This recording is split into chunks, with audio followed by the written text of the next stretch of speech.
This time on episode 476 of Legends of S.H.I.E.L.D., we discuss the 2023 Disney Plus show Secret Invasion, specifically episode 2 Promises and episode 3 Betrayed. I'm Chris Farrell from the All Things Good and Nerdy podcast, a wacky weekend morning show, part of the Gonna Geek Network, just like the show you're checking out right now. Shows on the network are individually owned, and the opinions expressed may not reflect others. Find other awesome geeky shows over at GonnaGeekNetwork.com. You have been granted clearance by director Alfonso Mack Mackenzie. Stand by for a S.H.I.E.L.D. debriefing.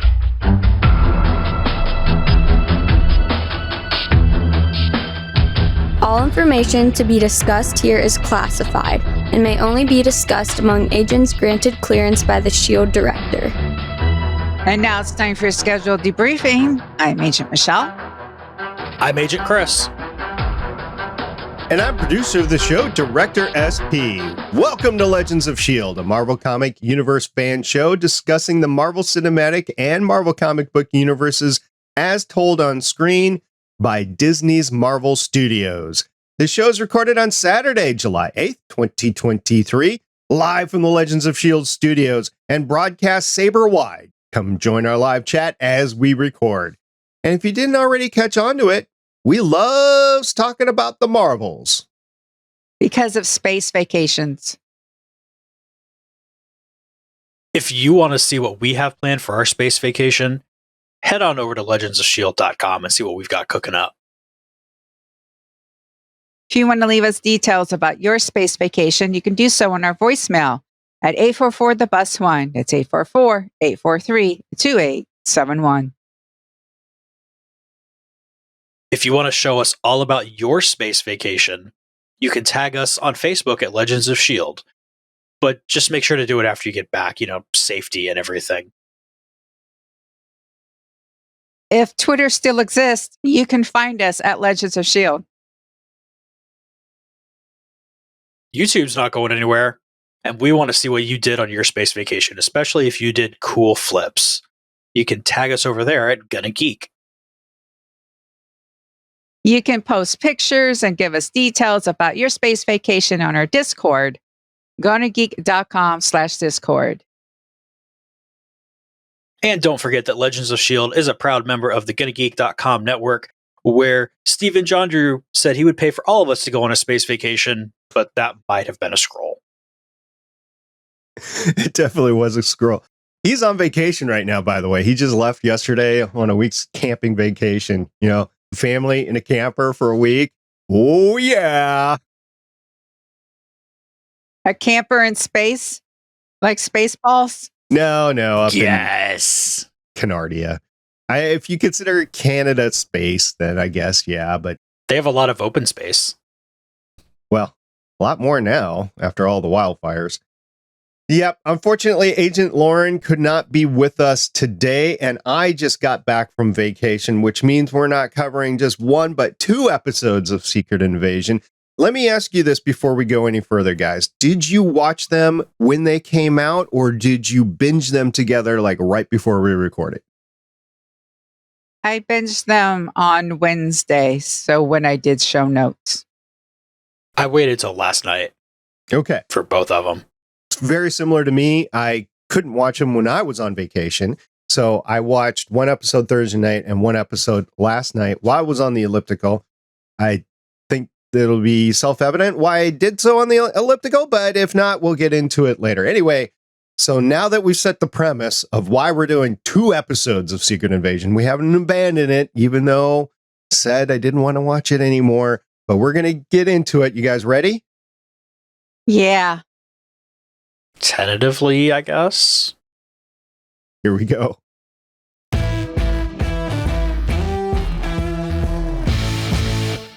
Secret Invasion Episode 2 Promises premiered on Disney Plus June 28th, 2023. And Episode 3 Betrayed premiered on Disney Plus July 5th, 2023. Michelle, do you have some really short synopsises? According to IMDB, Promises Fury grapples with past and present.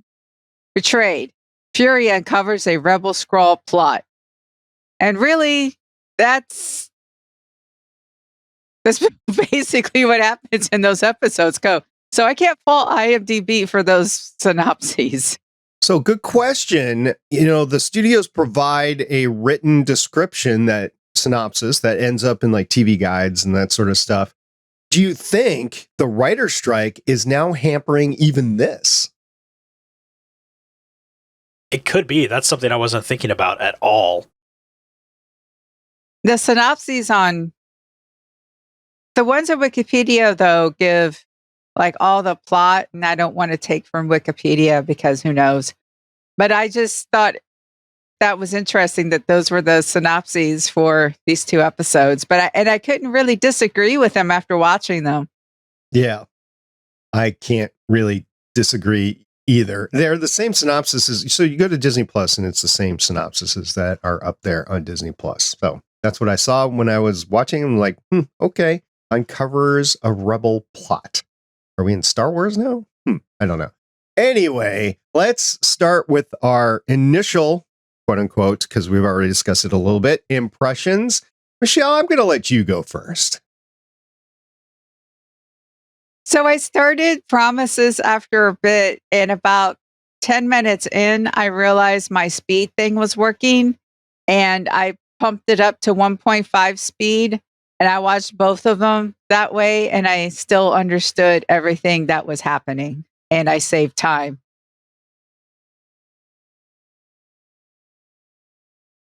This even more so felt like it was a movie and they just arbitrarily cut things after the ending of the first episode.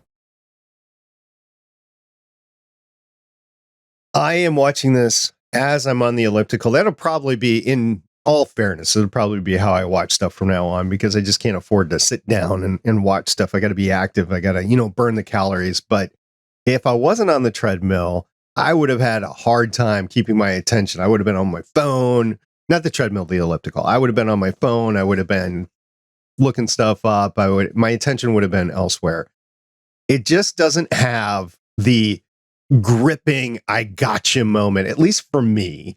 And I don't know why that is. It might be because they killed off Maria Hill and we weren't signaled that they were going to kill off Maria Hill. We talked about that last episode, that I am not happy with that one iota. In the intervening 2 weeks, it's still there that they've killed off Maria Hill. And I'm just not okay with it. And then they did some other stuff. I'm like, this is not what I signed up for when I started watching Marvel. But, the whole spy thriller thing is supposed to be part of it. It's just not as gripping to me as like a Mission Impossible is. That's like a Jason Bourne movie. Those are gripping. And this is like, okay, we're just going to the next scene. We're going to the next scene. And then you have this underlying thing, and then it just gets ripped from you. So we'll talk more about it later. But we did want to start talking about that whole timeline thing, because we got Maria Hill in season 2 of Moon Girl and Devil Dinosaur. We've got her, at least her face of Coldy Smulders, showing up in the Marvels. So Michelle, what's going on with the timeline? Who the F knows? I have had this problem since the beginning, except Loki. We all know kind of when Loki starts, it's when the Loki variant takes the Tesseract in the timeline, and then boom, that happens, and it happens outside of time. So that's fine. But I've had this issue because if you go back, I'm like, when does Moon Knight happen? Was it during the blip? After the blip? It took us puzzle pieces to figure out it's after the blip. When did Falcon and the Winter Soldier happen? Just how long have things have passed? It seemed that one was a bit closer to like when the blip was after, because, Captain S.H.I.E.L.D. and everything was an issue in the museum and everything. But this, they said that, so we knew Fury was up in space.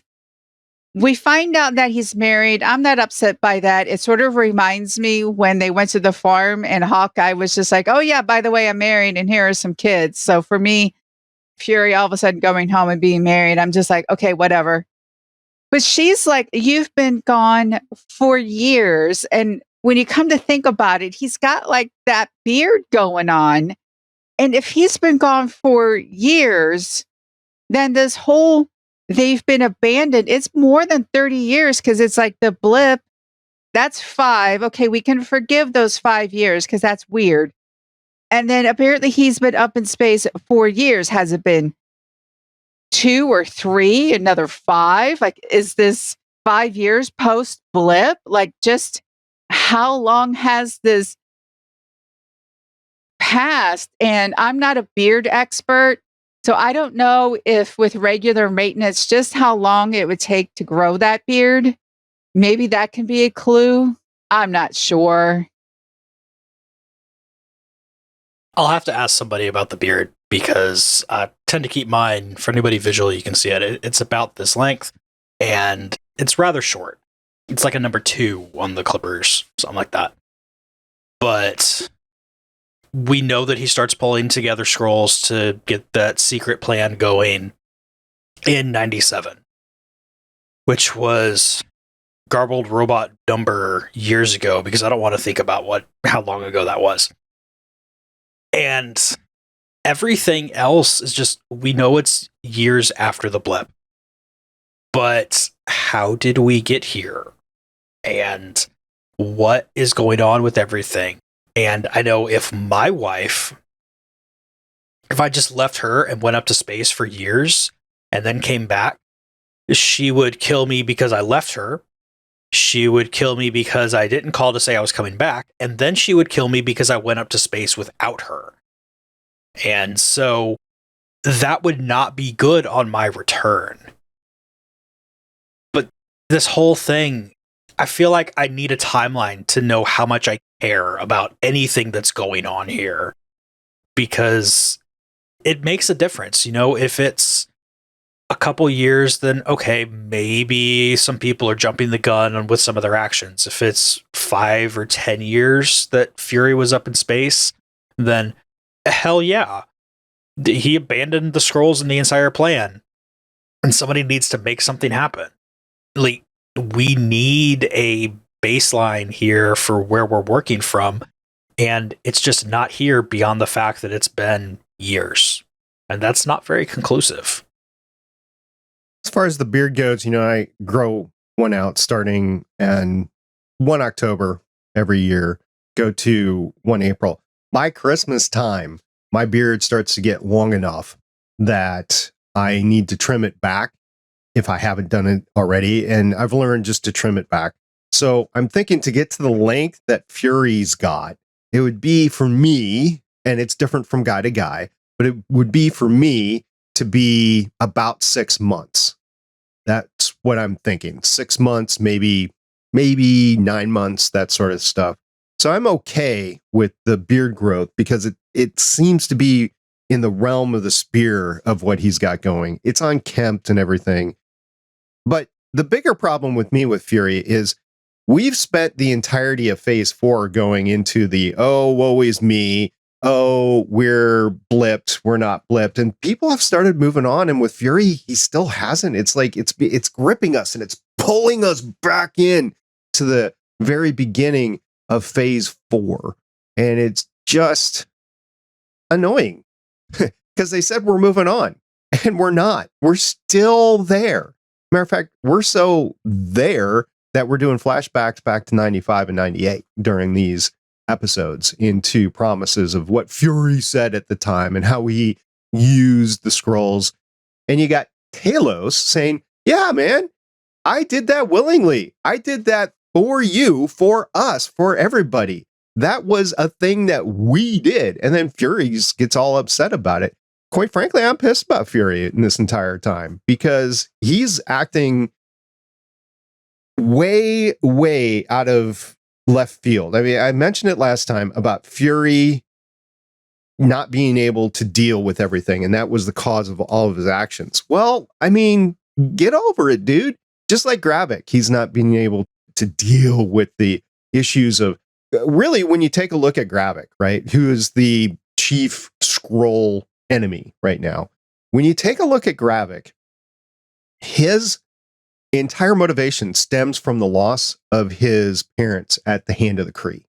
And he's never gotten over that. So you got two people that's never gotten over what they've been through. Of course, Gravik is decades in the making, and Fury is 10 years or something like that. But yeah, it's just two people stuck in their ways, and it's two immovable objects. It's not going to go good.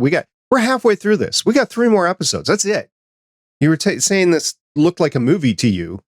Yes, it's 6:45-minute. I know some are longer, right? But 6:45-minute or so episodes, right? So that's roughly an hour and a half for 2 episodes. So 4.5 hours. So it's a super guy. It's the what was his name over in DC? It's the Snyder cut. This is the Snyder cut of Secret Invasion. I mean, this is the extended edition of Lord of the Rings with its 12 endings for the last one. Like, it's going to be long, and presumably you can have some stuff that's cut out if you're doing this straight through as a movie, because you don't have to have any kind of recap or anything. I have to admit, when they announced Secret Invasion, I thought that was going to be this phase, that it was going to be a longer spy thriller in this movie and that movie. Instead, we're getting Kang. Okay, whatever. Talos said that somehow, I guess he wasn't blipped because he had time to go around and get 1 million Skrulls and send them on Earth. I guess that's how he spent the 5 years. So it seems a lot of Skrulls were not blipped. Okay, I think from all of this, that's what I'm concluding. And then also, Talos is the only one I know. It's the only one I care about. Just when Gaia was getting interesting, she's dead. I just don't know anyone enough to be caring about them. Because like you said, SP, Garrick's parents died. Wow, that is such an original thing to do to a character. And for those of you listening, that's sarcasm, in case it doesn't come out as clear. But it's just, I don't know who to care for. I actually understand their point of view because Promises, they were promised a new home. Fury could have slowly introduced the Skrulls into the world population, been like, hey, look, there's aliens, has just done it a little bit at a time. So the promises were broken. We're getting the refugees as invaders storylines. The politics of this is just so bad. Okay, there we go. Rant over. From my standpoint, this is feeling like Game of Thrones. We lost Maria Hill. We lost Gaia. Who we're going to lose next? I mean, there was the bad guys that got shot, but they get shot in every spy thriller movie, whatever. But who are we going to lose next? Is Fury going to make it out of this? I don't know. And plus, just because of the shape-shifting nature of the Skrulls, we don't really know who is actually dead and who isn't. We know from just meta real-world stuff that Maria Hill's not coming back. Outside of that, though, like, in theory, everybody that we talk to could be a Skrull and isn't acting in good faith for anything. We're going to do that again. And what about the Skrulls' healing capability, right? Is Gaia really dead? I don't know. Yeah, like, there's that whole thing. Or was that healing thing enhanced well enough because of them turning it into super Skrulls with all of that scientific work going on? Let's talk about that for a second. The whole super soldier serum thing, really, again? Is this all that's Marvel? Magnets and super soldier serum? Because that was the Flag Smashers. I will give them a little bit of a pass on that because Flag Smasher season got completely screwed up by the pandemic. So, okay, maybe this is their attempt to do what they were trying to do in the first place and try to work some ideas in that they already had done. And I can give them a bit of a pass on getting sucked back into the beginning of the phase, because maybe this is like, okay, here's some stuff that wasn't important for everything else you did, but it will be important for the Marvels, so we want it to be done right before the Marvels comes out. But that is really sitting there hoping they know what they're doing, and at some point, even Chris Claremont wrote really bad X-Men comics. Like, you can't just sit here forever and say Marvel made this movie, so it's good.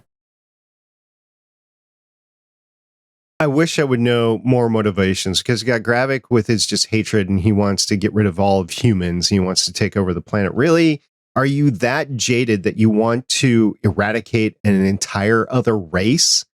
And how the heck did the council just immediately bow to him? Are all the Skrulls like this? They're like this little fascism of Skrulls that think they're the best and that they should, as we said last time, replacement theory basically is what's going on, which really, that is the storyline that you want to take here? Yeah. I mean, okay, so there might not. Okay, let's say there's 6 billion in the Marvel because people have passed on and everything blip and coming, blah, blah, blah. People would have everything. I know they can pose as anyone, but eventually it's 6 billion to 1 million. I know they want to make the planet radiation, like they just want to do nuclear stuff all over the place. But yeah, like eventually there's just 1 million of them. That's enough to just occupy Great Britain. It's it's like, okay. Yeah, an entire planet might be too much for him, but they just don't like Gravik and his clan, don't like it. And the council just flipped so fast. I was like, really? You're getting behind this madman? And granted, they've been on Earth for what, 25, 30 years, whatever it's been right now. And Fury's promises has not come to pass. So I get that. There's ways to do this without mass genocide. And is this just the simple pandering to an 8-year-old, good guys are good and bad guys are bad? Are we there? I mean, that's what the Secret War series in the comics was. It was what's going to sell toys and who are the toys for. But when you look at all of this here in the context of the show, they have a home off in nuclear Russia in otherwise uninhabitable land. Like, they might not have a whole planet, and they're buried deep in Russia, which may or may not be good for them. But they've got a spot where they're basically left alone by humans. Like, in some ways, they have a home and the promises have been kept. Just definitely not to the point where everybody was thinking they would be kept. Yeah, they can't show their true form. And I can't remember what it was. In the first episode, there was that tomato. Do you guys remember what it was? My true self or something like that. And they haven't really gone back to that. So it's just been, we're doing this for all of our race. Like, okay, well, you're destroying another race, which has not, it's not like humans are Kree. Kree tried to eradicate them. Humans have not. Humans don't even, for the most part, humans don't know about the Skrulls. Yeah. So they don't even have a choice. It's all been this hand waving of, oh, humans, they just are at war with each other since they were just getting themselves out of the caves and that sort of thing. Okay, which is not false, but that doesn't mean that they won't embrace Skrulls. But apparently they're so afraid of that. And then the hand waving over the, oh, we can't call the Avengers. Now, on one hand, I think it's hand waving with Fury, just, I want to do this alone. But on the other hand, okay, I kind of get the rationale of, okay, you throw superheroes in there, and then the Skrulls imitate the superheroes, and then the Skrulls do something bad, and then everybody hates superheroes because they don't understand that Skrulls are shapeshifters. Okay, kind of get that. But it's just hand wavy. And Chris, your idea with the whole Marvels, maybe that's how it's connected. I don't know what happens in the Marvels. Maybe they finally beat the Kree and then the Skrulls are safe to have their home back. Maybe that's what that is. But yeah, the whole humans being at war. It's like, well, chimpanzees fight over territory. Lions fight over territory. My cats here and home fight over territory. Are they also going to kill all the cats and chimpanzees? Because, oh my goodness, they fight over territory. So Talos was talking about dog. He doesn't get the whole dog thing, and I don't understand why you would feed somebody or whatever. And there was this back and forth between Fury and Talos, who have a significant beef with each other at this point, justifiably so, I think. But I was thinking in the back of my mind, well, Talos, there are flurries. They're kind of like dogs. Yeah, and he knew about flirting. Right. And I do clean up my cat's poop. I don't know. That whole conversation was weird. It was a fun weird, but it was weird. Just trying to take Nick Fury into places that I'm not sure entirely fit. Although Nick Fury's always been edgy because, well, the actor.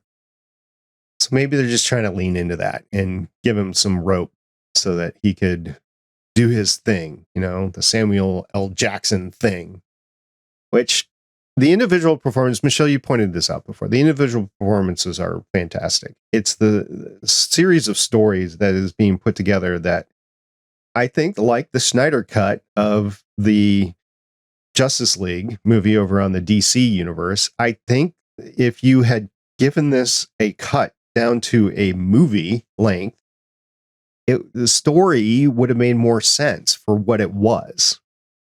But then again, we haven't seen the final 3 episodes. So hopefully they tie everything together. We've seen it fall apart in Disney Plus series before. I think we all agree that She-Hulk ended really weirdly.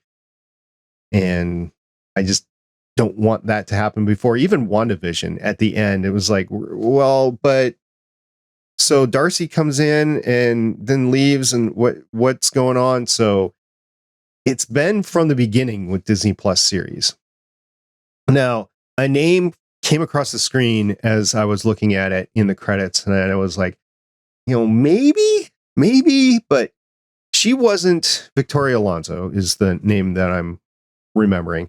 And she was in charge of most of the animation. I don't think she had that much to do with story, but maybe she did. And her departure, I don't know if that is the cause of all this from a story perspective or not, but something has to change there in Marvel Studios. And I don't know if it's Disney oversight into, no, you can't do this, you can't do that, the story has to be this way, or if it's ineptness of the producer, and I'll throw Kevin Feige in there as well, or if it's just we don't know where we want to go. We have all these stories that we want to tell because they're in the comic books and they were really good series in the comic books, but we don't know where we want to go. I think they do kind of, sort of, because they have their big bads all stacked up, right? But I don't know. This is very frustrating to have to go through. And it's getting to the point, unfortunately, where my blind trust in the Marvel machine is about at the end. Yeah. We have to realize, just like with Fast and the Furious being like 20 years old and such, so is this. And eventually, I don't want Marvel stuff to go away, but I don't know, maybe it needs to have a break or something, because, and then I'm sorry to bring this up, but our big bad is Kang, and they are waiting for the trial.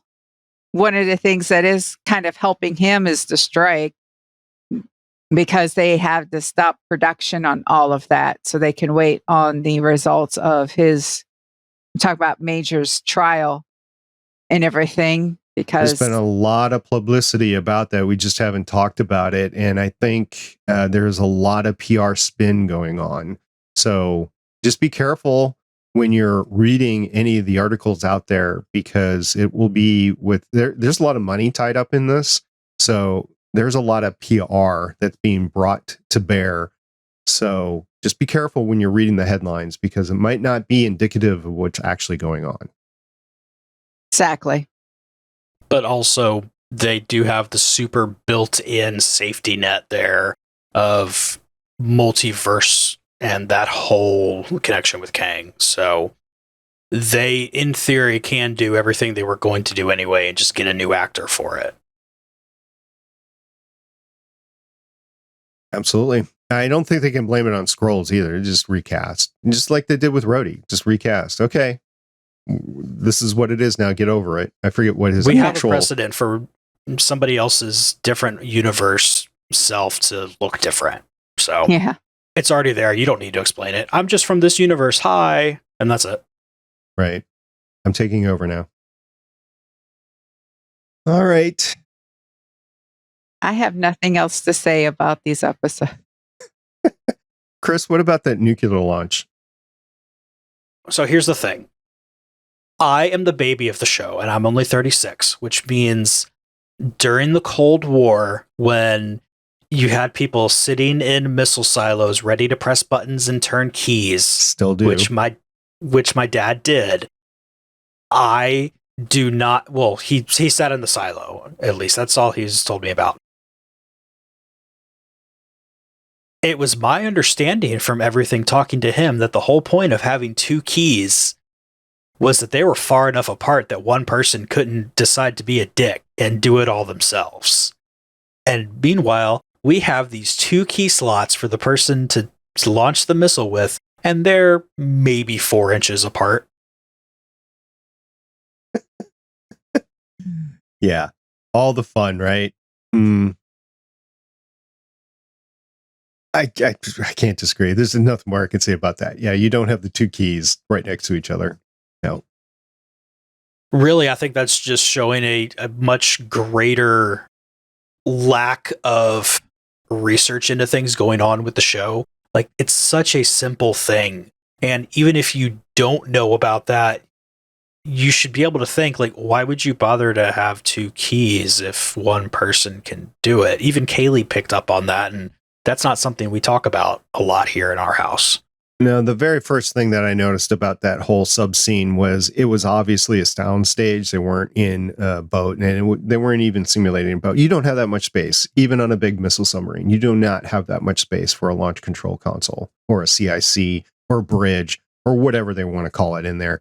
It's just, it wasn't done great. They did try to get the shot in so it was tight and everything, but it wasn't, it was like one scene, right? Or one thread of scenes in the third episode.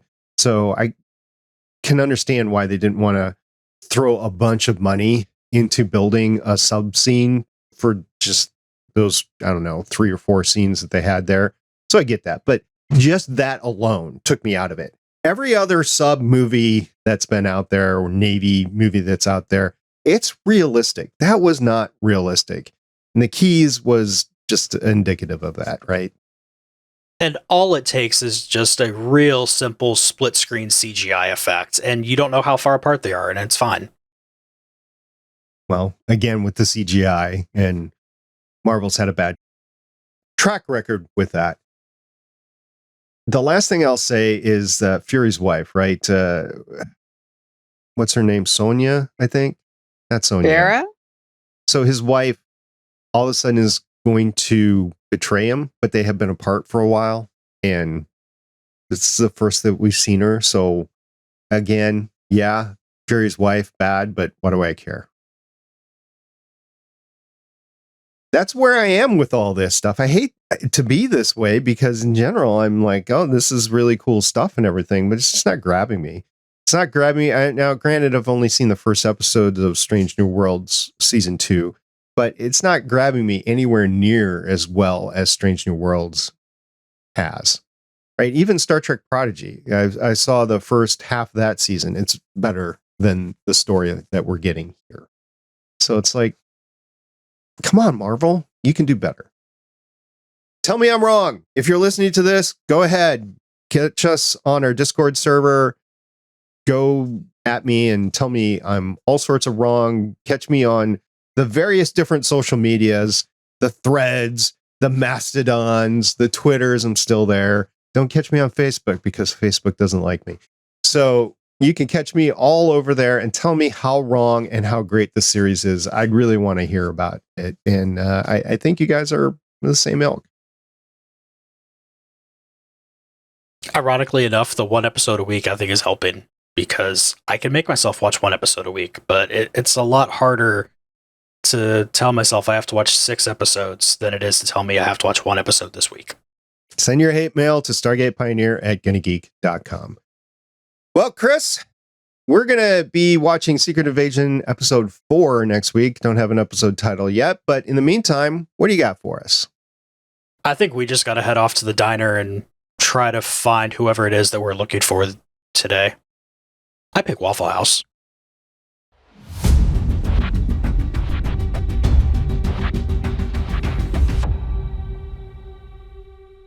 Well, thanks everybody for sticking with us here in episodes 2 and 3 of Secret Invasion. We know with the writer's strike, there is very, very little that's going to be coming out soon. So we appreciate you sticking with us on this. You might hear us go back and review some Agents of S.H.I.E.L.D. episodes. I don't know. We'll see. Yes, thank you for listening to us, communicating with us, interacting with us. Again, we have a very active Discord. We have a spoiler channel. You can go to our specific channel and do spoiler, and like you can rant and then put it behind a spoiler tag. Whatever you need to do, come on over. You could also go over there, look for a picture of an elephant, and see all of my Gwens. And Michelle's surprised at how many Gwens I have. You just have to scroll up a little bit to find it. I lost count after 12. Like 24. 24. Wow. It's impressive. That is impressive. And I imagine you're going to get more. Oh, of course. So I don't know, Chris, if you saw this in our Discord server, but apparently there is some controversy as to some new art for Mary Jane. I did. The art is, I don't know. It's definitely not as good as the dump truck ass from when Mary Jane was hanging out with Catwoman. Yep. So if you want to see all about that, go to our Discord server at GonnaGeek.com/Discord. All right, gang. I'm about out for now. Gotta go watch some Babylon 5. So until next time, I'm Director SP. I'm Agent Michelle. And I'm Agent Chris. See everybody next time. Bye. Bye. Bye. Looking forward to more Babylon 5. I got to catch up on Strange New Worlds. Me too. Thank you for listening. If you want to leave us feedback, go to GonnaGeek.com and you will find all our contact information and other shows. You can also visit legendsofshield.com where you'll find our complete archive of podcasts. The music heard on this podcast is by Kevin MacLeod, found at incompetech.com, and also artists on pond5.com and audiojungle.net. The opinions heard on this podcast are those of the individual hosts and do not represent Stargate Pioneer Productions, Legends of S.H.I.E.L.D., or Gonna Geek. Agents of S.H.I.E.L.D. is the property of the Disney Corporation, Marvel Studios, and ABC. No infringement is intended.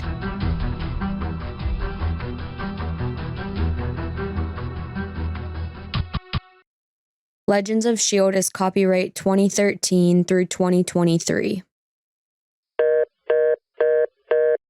So we're going to make SP watch the Marvel Future Avengers anime, right?